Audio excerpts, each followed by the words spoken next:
नमस्कार, प्रांजल ज्ञान गंगा में आप सभी का स्वागत है। हम संक्षिप्त महाभारत का पाठ कर रहे हैं जिसमें कि द्रोण पर्व चल रहा है। कल हमने कथा में भगीरथ, दिलीप, मांधाता, अयाति, अम्बरीश और शशबिंदु की मृत्यु का दृष्टांत की कथा को पढ़ा था। आज हम कथा में राजा गए, रंतिदेव, भरत और पृथु की कथा और युधिष्ठिर की शोक निवृत्ति की कथा को पढ़ेंगे। नारद जी कहते हैं, राजा अमूर्त रय के पुत्र गय की भी मृत्यु सुनी गई है। उन्होंने 100 वर्ष तक अग्निहोत्र किया और प्रतिदिन होमा विशिष्ट अन्न का ही वे भोजन किया करते थे। इससे अग्निदेव प्रसन्न होकर राजा को वर देने के लिए आए। तब गय ने यह वरदान मांगा, मैं तप, ब्रह्मचर्य, व्रत, नियम और गुरुजनों की कृपा से वेदों का ज्ञान प्राप्त करना चाहता हूँ।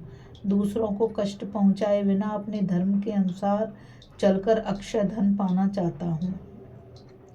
प्रतिदिन ब्राह्मणों को दान दूं और इस कार्य में मेरी अधिकाधिक श्रद्धा बढ़े। अपने वर्ण की कन्या से मेरा विवाह हो, वह पतिव्रता रहे और उसी के गर्भ से मेरे पुत्र उत्पन्न हो। अन्नदान में मेरी श्रद्धा बढ़े तथा धर्म में ही मन लगा रहे।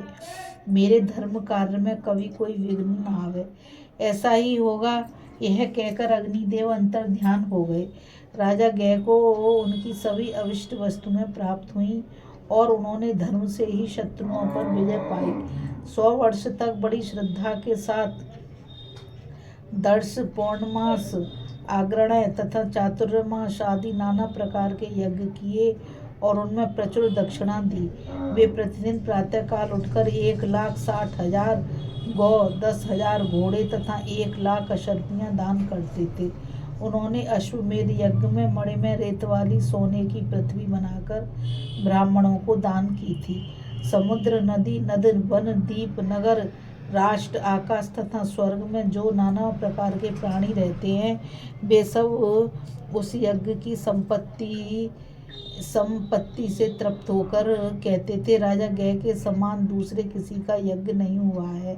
उन्होंने 36 योजन लंबी और 30 योजन चौड़ी सुवर्णमयी बेदियां बनवाई थीं। ये पूर्व से पश्चिम के क्रम से बनी थीं। बेदियों पर मोती और हीरे बिछे हुए थे। ये सब वस्त्र और आभूषणों के साथ ब्राह्मणों को दान की गईं। यज्ञ के अंत में भोजन से बचे हुए अन्न के 25 पर्वत शेष रह गए थे। यज्ञ में रस की नदियां बहती थीं। कहीं वस्त्रों के ढेर लगे थे, कहीं आभूषणों के। सुगंधित पदार्थों की राशि भी देखी जाती थी।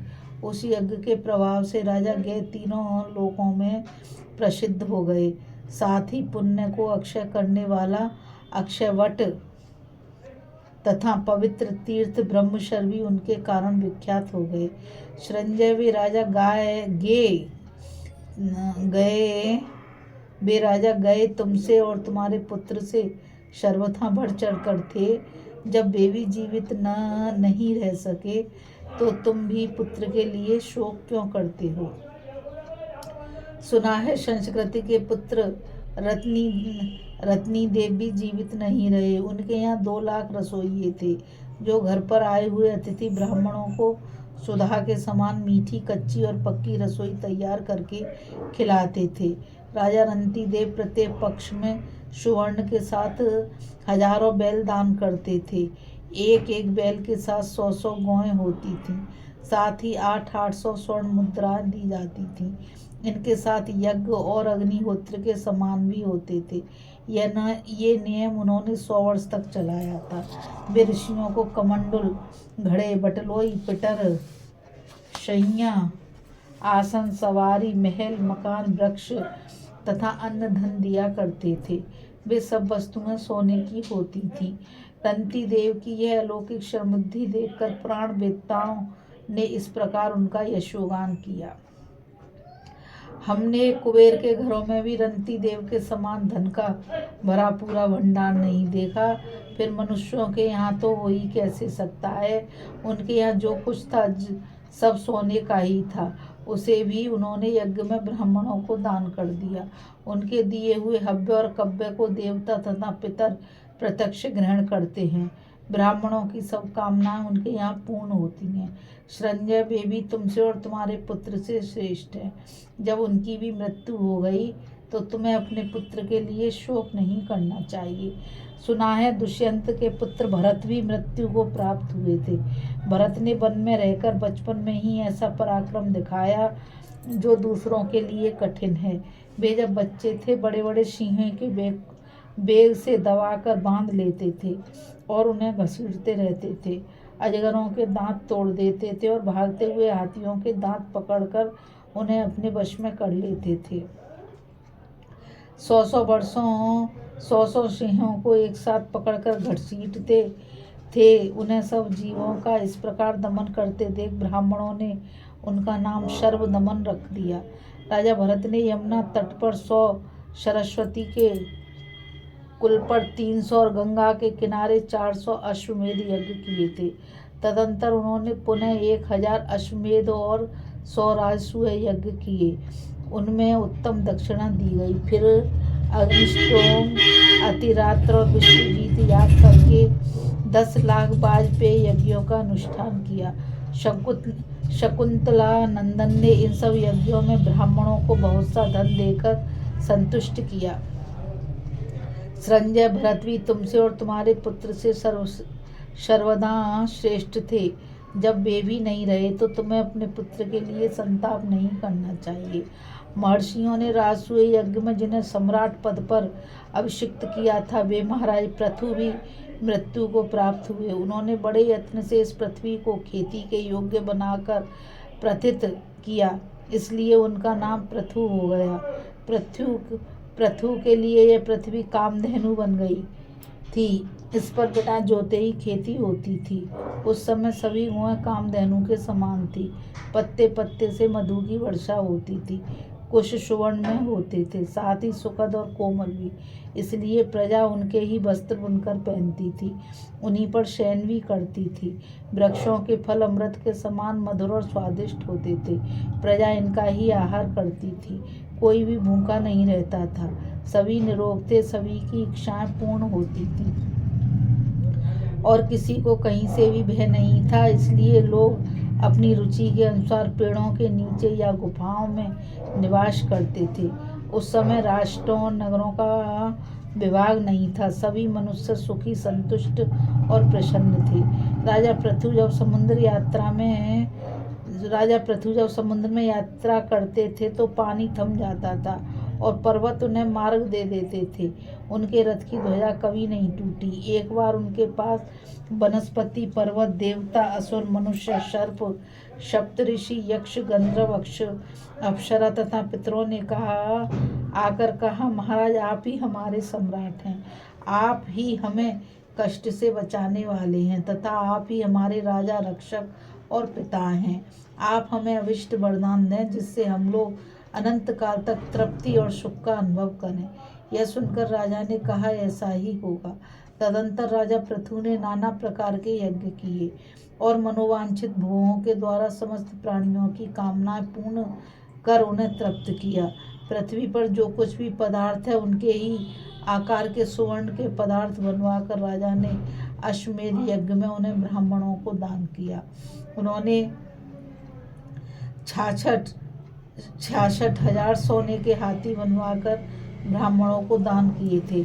सोने की पृथ्वी भी बनवाई और उसे मणियों से विभूषित करके दान कर दिया। संजय, वे तुमसे और तुम्हारे पुत्र से श्रेष्ठ थे, किंतु वे भी मृत्यु से नहीं बच सके, तो तुम्हें भी अपने पुत्र के लिए शोक नहीं करना चाहिए। व्यास जी कहते हैं, युधिष्ठिर, इन राजाओं का उपाख्यान सुनकर संजय कुछ भी नहीं बोले, मौन रह गए।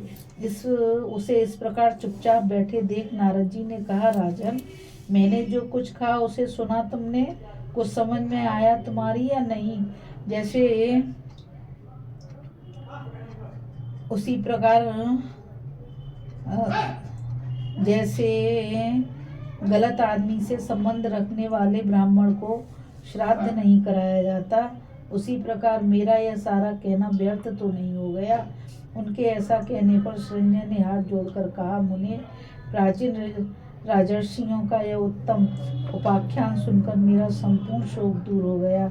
अब मेरे हृदय में तनिक भी व्यथा नहीं है। बताइए, अब मैं आपकी किस प्रकार आज्ञा का पालन करूं? नारद जी ने कहा, बड़े सौभाग्य की बात है कि तुम्हारा शोक दूर हो गया राजन। अब तुम्हारी जो इच्छा हो मुझसे मांग लो। संजय ने कहा, आप मुझ पर प्रसन्न हैं भगवान, इतने से ही मुझे पूरा संतोष है। जिस पर आप प्रसन्न हो उसके लिए इस जगत में कोई वस्तु दुर्लभ नहीं है। नारद जी ने कहा, लुटेरों ने तुम्हारे पुत्र को पशु की भांति व्यर्थ ही मार डाला है। वह नरक में बड़ा कष्ट पा रहा है, अतः मैं उसे नरक से निकालकर तुम्हें पुनः वापस दे रहा हूँ। व्यास जी ने कहा, इतना कहते ही वह अद्भुत कांति वाला संजय का पुत्र वहाँ प्रकट हो गया। उसे मिलकर राजा को बड़ी प्रसन्नता हुई। संजय का पुत्र अपने धर्म के पालन द्वारा कृतार्थ नहीं हुआ था। उसने डरते डरते प्राण त्याग किया था, इसलिए नारद जी ने उसे पुनः जीवित कर दिया। परंतु अभिमन्यु ने तो शूरवीर और हजारों वीरों को मारकर इस युद्ध को कृतार्थ किया है। उसने रणांगण में हजारों शत्रुओं को राजन मौत के घाट उतारकर उनका सामना किया है और उनका सामना करते हुए अपने प्राणों का त्याग किया है। योगी निष्काम भाव से यज्ञ करने वाले और तपस्वी पुरुष जिस उत्तम गति को पाते हैं, तुम्हारे पुत्र ने भी वही अक्षय गति प्राप्त की है। बोलो श्री अभिमन्यु महाराज की जय। अभिमन्यु चंद्रमा के स्वरूप को प्राप्त हुआ है। वह पीर अपनी अमृतमयी किरणों से प्रकाशमान हो रहा है राजन। उसके लिए शोक करना उचित नहीं है। इस प्रकार सोच समझकर तुम धैर्य धारण करो। शोक करने से तो दुख ही बढ़ता है। इसलिए बुद्धिमान पुरुष को चाहिए कि वह शोक का परित्याग करके अपने कल्याण के लिए प्रयत्न करे। तुमने मृत्यु की उत्पत्ति और उसकी अनुपम तपस्या की बात सुनी ही है। मृत्यु के लिए सब प्राणी एक से हैं। ऐश्वर्य चंचल है। यह जगत संजय के पुत्र के मरण और पुनरुज्जीवन की कथा से स्पष्ट हो जाती है। इसलिए राजा युधिष्ठिर, अब तुम शोक ना करो। यह कहकर भगवान व्यास माँ से अंतर ध्यान हो गए। तदंतर राजा युधिष्ठिर ने प्राचीन राजाओं की यज्ञ संपत्ति सुनकर मन ही मन उनकी प्रशंसा की और शोक का त्याग कर दिया। फिर यह सोचकर कि अर्जुन से मैं क्या कहूँगा, चिंता में पड़ गए। इस कथा में बस इतना ही। अभी हम कथा में राजा गए, रंतिदेव, भरत और पृथु की कथा और युधिष्ठिर की शोक निवृत्ति की कथा को पढ़ रहे थे। अब आगे की कथा में हम अर्जुन का विषाद और जयद्रथ को मारने की प्रतिज्ञा की कथा को पढ़ेंगे। इस कथा में बस इतना ही। मुझे गीता रावत को आज्ञा दीजिए और मैं आप सभी से यही कहना चाहूँगी कि इस चैनल को ज़्यादा से ज़्यादा लाइक, शेयर और सब्सक्राइब कीजिए ताकि यह अमूल्य ज्ञान अधिक से अधिक लोगों तक पहुंच सके। और कमेंट के द्वारा मुझे बताइए कि आपको यह कथा कैसी लगी। राधे राधे, जय श्री कृष्णा, नमस्कार। कल फिर मिलेंगे एक नई कथा के साथ।